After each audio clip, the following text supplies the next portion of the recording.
یہ 20 نومبر 1979 کو منگل کی ایک سہانی صبح تھی۔ اسلامی سال کا پہلا دن تھا، یعنی یکم محرم الحرام۔ دنیا بھر میں مسلمانوں کے لیے مقدس ترین مقام حرم کعبہ میں امام شیخ عبداللہ بن سبیل نے دل نشین قرات کے بعد نماز فجر کا سلام پھیرا ہی تھا کہ چند آدمیوں نے امام صاحب کو گھیرے میں لے لیا اور ان میں سے کچھ لاؤڈ سپیکر پر قابض ہو گئے۔ اس وقت حرم شریف میں ہزاروں کے قریب نمازی موجود تھے۔ حرم شریف کے ان حملہ آوروں کا سرغنہ 27 سالہ محمد بن عبداللہ قحطانی تھا، جس نے 4 سال تک مکہ یونیورسٹی میں اسلامی قانون کی تعلیم حاصل کی ہوئی تھی۔ اس کا دست راست جہیمان بن سیف العتیبہ تھا۔ جہیمان کا تعلق ایک بدو قبیلے سے تھا اور سعودی عرب کے معروف عالم دین عبدالعزیز بن باز کی تعلیمات سے نہایت متاثر تھا۔ اس نے عبدالعزیز بن باز کی قائم کی ہوئی سلفی جماعت میں شمولیت اختیار کی، جس کا مقصد سعودی عرب میں اسلام کی اصل شکل برقرار رکھنا تھا۔ جہیمان کی شدت پسندی وقت کے ساتھ ساتھ بڑھتی چلی گئی تھی، جس کے باعث 1978 میں سعودی حکومت نے اسے کچھ ساتھیوں سمیت حراست میں بھی لیا تھا،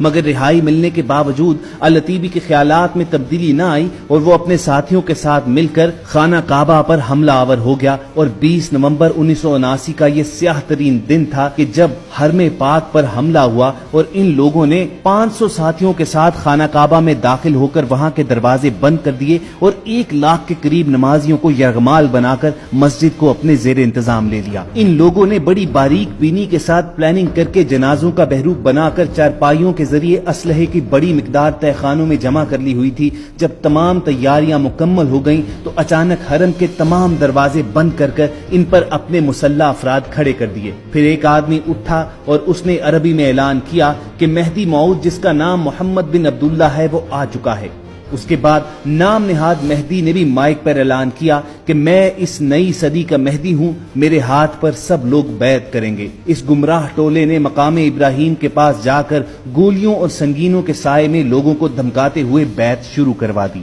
خواتین و حضرات، یہ کئی صدیوں کے بعد پہلا موقع تھا کہ جب خانہ کعبہ عام مسلمانوں کے لیے بند کر دیا گیا تھا۔ ہر طرف سے دروازے بند کر دیے گئے اور کسی کو بھی باہر سے اندر آنے یا اندر سے باہر جانے کی اجازت نہ تھی۔ سعودی حکومت نے اس بھیانک واقعے سے نمٹنے کے لیے اپنی فوج بھیجی، لیکن خانہ کعبہ کے تقدس اور کم تربیت کی وجہ سے سعودی فوجی بغاوت کرنے والوں کے خلاف متاثر کن کارروائی کرنے میں ناکام رہی۔ پھر سعودی حکومت نے اس وقت مواصلاتی نظام بند کر دیا تاکہ اس واقعے کے بارے میں خبر محدود رہے، لیکن وہ اس میں بھی مکمل طور پر کامیاب نہ ہوئے۔ جب یہ خبر دنیا بھر میں پھیلی کہ اس وقت خانہ کعبہ پر دہشت گردوں کا قبضہ ہے تو مسلمانان عالم میں غم و غصے کی لہر دوڑ گئی۔ ہر طرف سے یہ پرزور مطالبہ کیا جانے لگا کہ اس متبرک اور مقدس مقام کو دہشت گردوں کے ناپاک وجود سے پاک کیا جائے، لیکن سعودی حکومت ایک عجب کشمکش میں مبتلا تھی، کیونکہ بیت اللہ کے قریب خون بہانے سے بھی وہ قاصر تھی۔ اگر وہاں پر بھاری اسلحے کا استعمال کیا جاتا تو بیت اللہ کو نقصان پہنچنے کا خدشہ تھا، اور بغیر کسی بھاری نقصان کے حرم پاک کو دہشت گردوں سے خالی کروانے کے لیے جس مہارت، جس ڈیڈیکیشن اور پروفیشنل سکل کی ضرورت تھی، اس سے سعودی فوج محروم تھی۔ دوستو، اس وقت سعودی حکومت کا فرینچ گورنمنٹ کے ساتھ ایک خصوصی دفاعی معاہدہ تھا، چنانچہ فرانسیسی کمانڈوز نے سعودی فوج کو ہنگامی تربیت دی تاکہ وہ شدت پسندوں کا خاتمہ کر سکے، لیکن چونکہ مکہ میں غیر مسلم افراد کا داخلہ ممنوع ہے تو سعودی اہلکار فرانسیسی کمانڈوز کو ساتھ لے کر نہیں جا سکتے تھے، چنانچہ نگاہ انتخاب پاک فوج پر پڑی۔ سعودی فرما روا شاہ خالد نے 32 علماء پر مشتمل سپریم کونسل کا اجلاس فوری طور پر طلب کر لیا اور خانہ کعبہ کے دفاع کے لیے پاکستانی حکومت سے رابطہ کیا گیا اور درخواست کی گئی کہ پاکستان بیت اللہ کے دفاع کے لیے اقدامات کرے۔ اس وقت پاکستان میں جنرل ضیاء الحق کی حکومت تھی۔ پاک فوج تو سعودی حکومت کے کہنے سے پہلے ہی بیت اللہ کے تحفظ کے لیے تیار بیٹھی تھی، چنانچہ SSG کے اسپیشل کمانڈوز پر مشتمل ایک خصوصی دستہ ترتیب دیا گیا اور اسے حرم پاک کی پاسبانی کے لیے سعودی عرب روانہ کیا گیا۔ دوستو، اب آپ کو تفصیل سے بتاتے ہیں کہ جن دہشت گردوں سے بیت اللہ کو خالی کروانے میں اور ان دہشت گردوں پر قابو پانے میں فرانسیسی کمانڈوز اور سعودی کمانڈوز ناکام رہے، ان پر پاک فوج کے شاہینوں نے کس طرح قابو پایا اور بیت اللہ کو ان دہشت گردوں کے ناپاک وجود سے کس طرح پاک کروایا، اور پوری دنیا میں یہ واضح پیغام بھیج دیا کہ جب بھی خانہ کعبہ پر کوئی میلی نگاہ ڈالے گا